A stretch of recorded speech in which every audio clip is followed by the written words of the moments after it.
In April 2026, Broadcom became the sixth company in history to cross a $2 trillion market cap. Today, we're announcing a partnership between Broadcom and OpenAI. We've been working together for about the last 18 months designing a new custom chip. Apple, Microsoft, Nvidia, Alphabet, Amazon, and now Broadcom.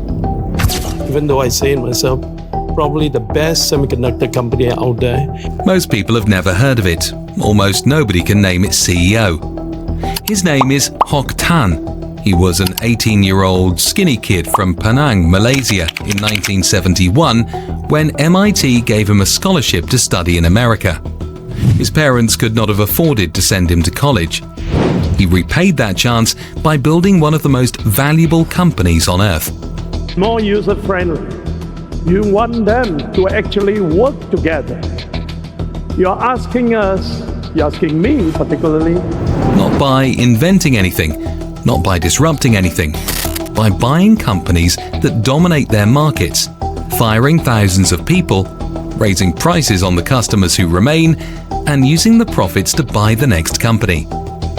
His strategy is so consistent and so ruthless that the industry has a name for it: the Tan Playbook. And it has just made Broadcom worth $2 trillion. This is the story of the man who broke every rule Silicon Valley believes in and won. Hock Tan was born in Penang, Malaysia in 1951 to a family of Chinese descent with modest means. He has described his upbringing as one without financial privilege. He has called himself, in his own words, a skinny kid growing up in Malaysia with limited opportunities. In 1971, he got a scholarship to MIT. He has said publicly, "My parents could not have afforded to send me to college, much less MIT. But this great American educational institution took a chance on me, sight unseen, by giving me a scholarship to pursue the American dream." He earned a bachelor's and master's in mechanical engineering from MIT in 1975, then an MBA from Harvard. He became a US citizen. He is known as a deeply private individual who rarely gives interviews and has no public persona to speak of. What is known about his personal life is notable. He is deeply committed to autism advocacy and research because of his children's diagnoses. Despite overseeing some of the largest corporate transactions in history, colleagues describe him as personally frugal, a man who separates his business ruthlessness entirely from how he lives.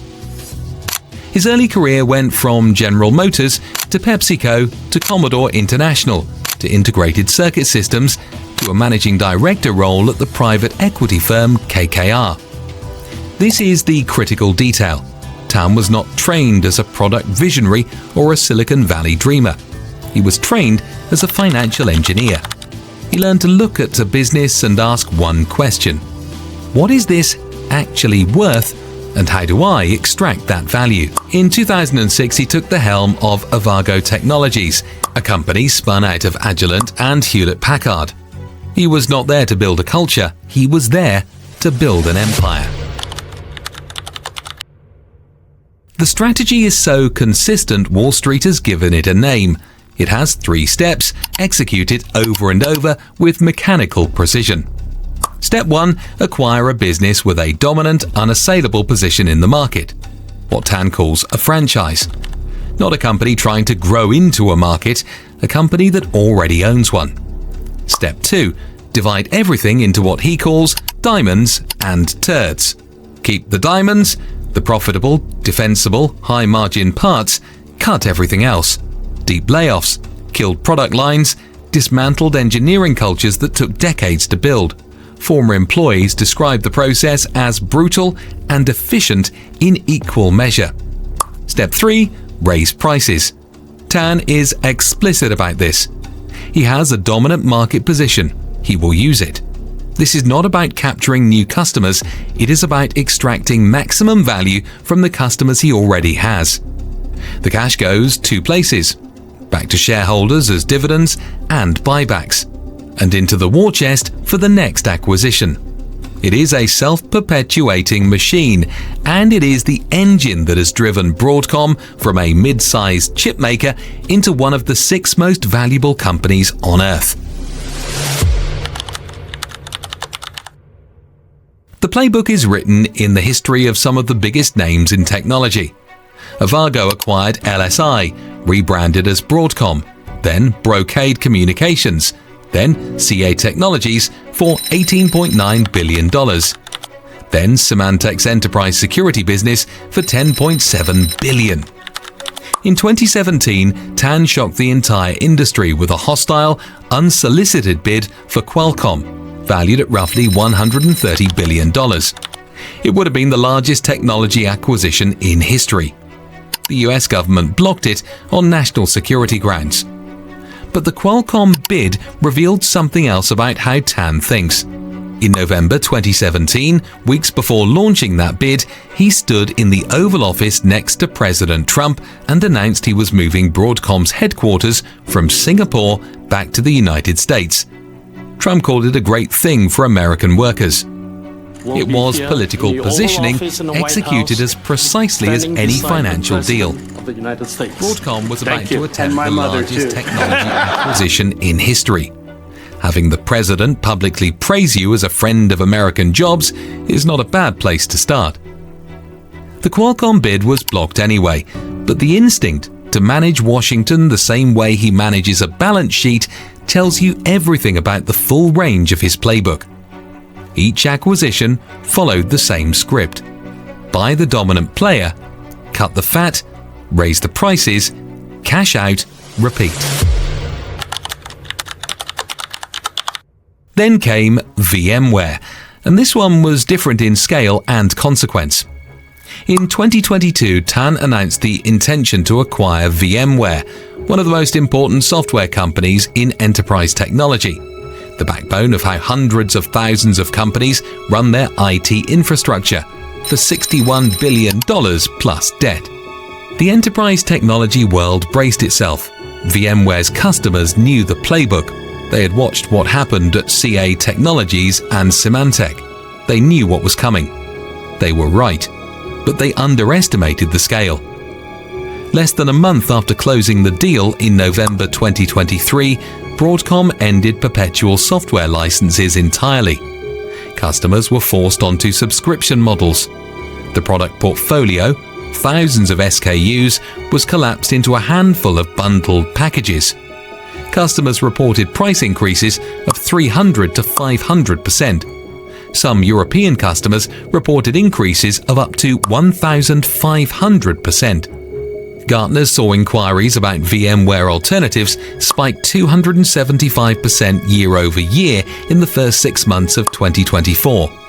Forrester fielded so many migration questions, they created a dedicated internal channel just to handle them. One Forrester analyst described Broadcom's strategy plainly. They've made these wildly insane price increases in the name of saying you either pay us what we want or you're out of here. Broadcom sent cease and desist letters to customers who had not renewed contracts and filed lawsuits against major clients including Siemens. A Dutch court ruled in 2025 that Broadcom was in breach of its duty of care to customers managing national infrastructure and audit exit support under threats of fines of €250,000 per day. Tan's counterargument? VMware was an underutilized asset with mediocre margins.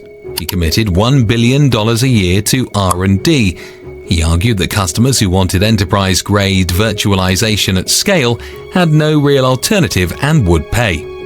He was right.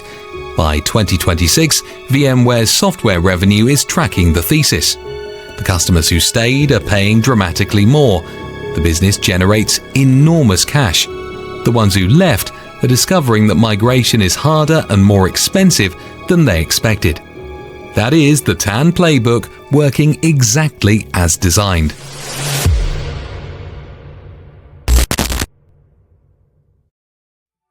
For years, the playbook was about acquiring and optimizing existing businesses. The next act is about dominating the biggest new market in technology. But, characteristically, Broadcom is not playing the AI game the way everyone else is. While the world focuses on NVIDIA's general-purpose GPUs, Broadcom is quietly becoming the king of custom AI chips, called ASICs, or Application-Specific Integrated Circuits. These are chips designed for one specific purpose, for one specific massive customer. To understand why this matters, you need the NVIDIA comparison. NVIDIA is currently worth approximately $3.3 trillion, the most valuable company on Earth, because its GPUs became the default hardware for training AI models. But the hyperscalers, Google, Meta, Microsoft, Amazon, are deeply uncomfortable spending on a single supplier for the most critical hardware in their infrastructure. They want an alternative. Broadcom is that alternative. Google's custom TPU chips, which power much of its AI infrastructure, are built on Broadcom networking technology. Meta's custom AI accelerators run on Broadcom silicon. When these companies want to reduce their dependence on Jensen Huang, they call Hock Tan. This is Tan's sweet spot, a high-margin, specialized market, deep, indispensable relationships with a handful of the most powerful companies on Earth. No commoditization risk because each chip is purpose-built. The numbers reflect it. Q2 fiscal 2026 revenue hit $22 billion, up 48% year-over-year. AI semiconductor revenue in that quarter was $10.8 billion alone, up 143%. Free cash flow was $10.3 billion in a single quarter. Tan has guided investors to expect AI chip revenue exceeding $100 billion in fiscal year 2027. Q3 fiscal 2026 guidance, $29.4 billion in revenue, an 84% increase year-over-year.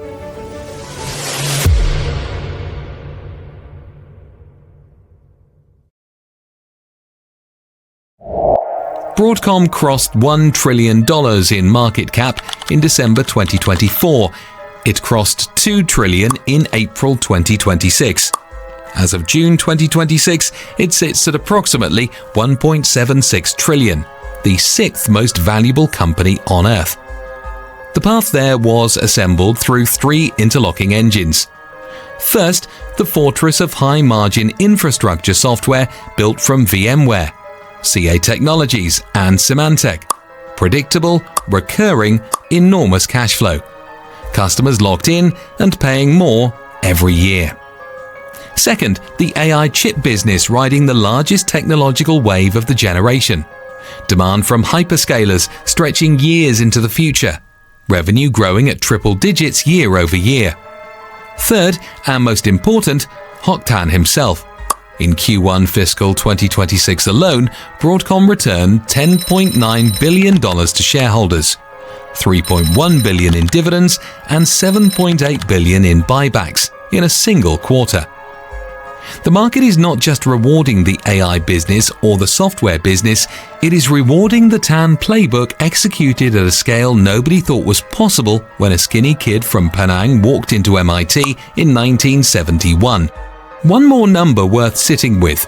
In 2023, Hock Tan was the third highest paid CEO in the United States. He earned $161.8 million that year, at a company most Americans have never heard of, running a strategy that is essentially buy dominant businesses, fire people, raise prices, repeat. Whether that compensation is justified is the most interesting question the script leaves you with. The shareholders would say yes, emphatically. The laid-off engineers and the VMware customers paying 500% more might have a different answer. Hock Tan does not talk about changing the world. He does not do TED Talks about disruption or post LinkedIn essays about culture. He is one of the least visible CEOs of one of the most valuable companies on Earth. He talks about capital allocation, free cash flow, franchise assets, cutting the turds. To his shareholders, he is one of the greatest wealth creators in the history of American business.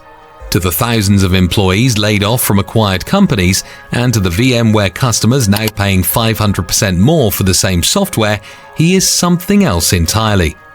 His legacy raises a question the tech industry has not had to answer before. What happens to an industry built on innovation when it is conquered by a man whose greatest innovation is discipline? The skinny kid from Penang, whose parents could not afford to send him to college, is now running the 6th most valuable company in the world. He got there not by inventing the future, but by buying it, cutting it, and optimizing it for maximum return. Whether you find that admirable or alarming probably depends on which side of his balance sheet you are on. Drop your take in the comments. Is $161 million a year in compensation justified for a strategy that is essentially cut costs and raise prices? And is the Tan Playbook the future of tech, or is it hollowing out the innovation that built this industry? Both questions are worth debating. Subscribe to Stag Research for more breakdowns like this, the strategies, the deal makers, and the systems actually shaping the global economy.